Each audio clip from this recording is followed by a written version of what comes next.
E aí, Galera do gueto, hoje em meu grupo vamos apresentar o canto 8, Os Lusíadas, e os integrantes são Felipe Araújo, número 33. Luiz Gustavo Zampiroli, número 17. Felipe Miranda Rodrigues, número 7.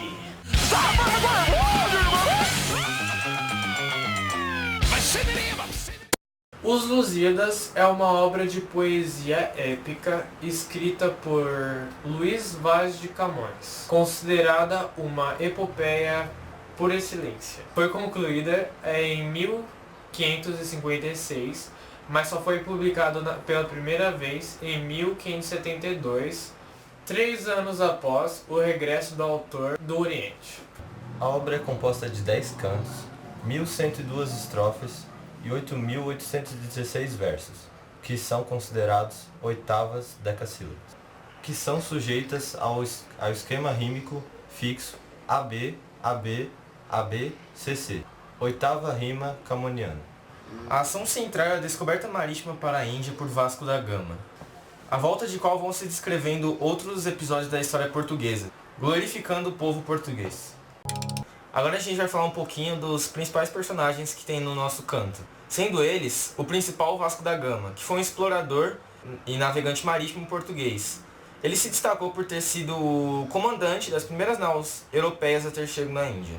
Também Paulo da Gama, que foi um navegador português, irmão mais velho de Vasco da Gama, que comandou o navio de São Rafael durante a excursão do Caminho das Índias com seu irmão mais novo, Vasco da Gama. Luso, o suposto filho ou companheiro do deus romano Baco. O Baco foi o principal opositor dos heróis portugueses, e ele era o deus do vinho. Samorim foi o antigo título utilizado nos soberanos do antigo estado hindu de Calicut. Foi o Samorim de Calicut que em 18 de maio de 1498 que recebeu o Vasco da Gama. O canto 8 se inicia com a chegada dos portugueses em Calicut. Eles têm o objetivo de fazer trocas com o Samorim. Quando chegam em Calicut, são recepcionados por Catual, e Vasco da Gama começa a explicar a eles o sentido de suas bandeiras, e que tem os seus atos heróicos e tudo mais. Baco, deus romano, vendo tudo isso, se revoltou e planejou contra os portugueses, para tentar assim acabar com as relações entre Vasco da Gama e Samorim. Baco decide entrar no sonho de um sacerdote muçulmano. Em forma de Maomé, ele começa a mentir sobre os portugueses, fazendo com que o sacerdote fale tudo para o Samorim e assim quebra as relações dos Portuga e de Samorim. Depois disso, o sacerdote contou a Catual, e Catual contou a Samorim sobre o que o sacerdote havia sonhado. Intrigado com a situação, Samorim decidiu cortar as relações com os portugueses, porém Vasco da Gama não se contentou com esse não e decidiu conversar com Samorim, ele mesmo explicando quais eram suas intenções. E acabou conseguindo convencer Samorim de que os portugueses eram boas pessoas. Catual, revoltado com a decisão de Samorim, decide botar um plano em ação contra os portugueses.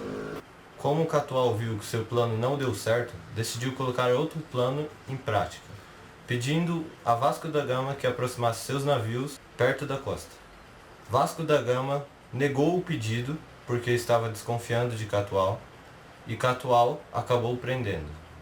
Catual, com medo de que Samorim sentisse sua falta por conta da demora, deixa seu plano de lado. Decide então negociar com o Vasco da Gama. A proposta era, se ele deixasse as mercadorias, poderia ser solto. E assim aconteceu. Vasco da Gama foi solto e Catual ficou com as mercadorias. O canto acaba com o próprio autor do livro fazendo uma reflexão sobre o ouro. Finalizando o vídeo, vamos concluir sobre o canto com uma explicação e reflexão.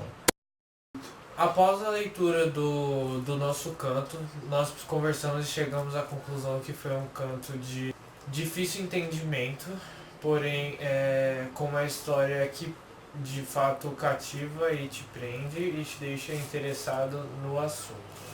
Nós conseguimos também identificar uma forte presença do humanismo no nosso canto. podemos ver uma valorização enorme do homem em si e também dos seus atos heróicos. Além de tudo isso, o entendimento do canto e também a leitura dele nos possibilita apreciar uma das maiores obras literárias já existentes.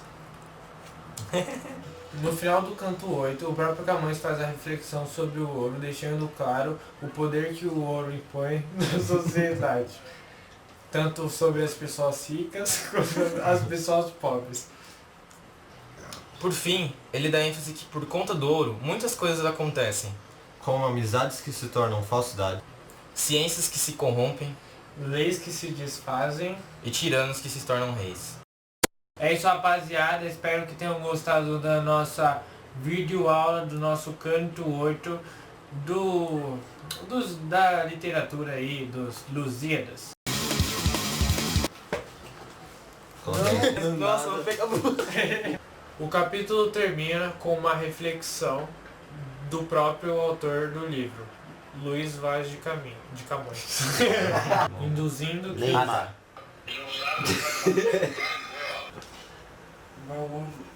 mandou a não Além de tudo, a leitura da obra nos proporciona